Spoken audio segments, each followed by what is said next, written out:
pagdating sa gulay, mahal ang gulay, ano na pa ng panahon, no? Pag mahal siguro na pero pag pagkain namin chapsuy, pag lasa ko,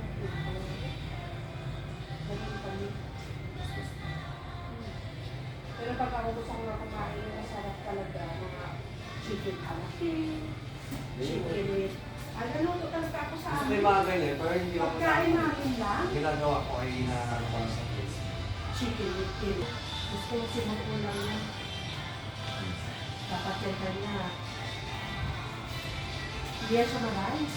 Pero malagay sa kamangkitin. Ano nga yung ginagawa sa pata ngayon, yung matamis?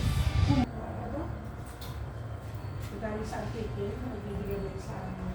Hindi na sa magkuhan. Oo, yun ang sarap yun sa... Matagol si Marpa, humihingi ako ng tawad sa naipos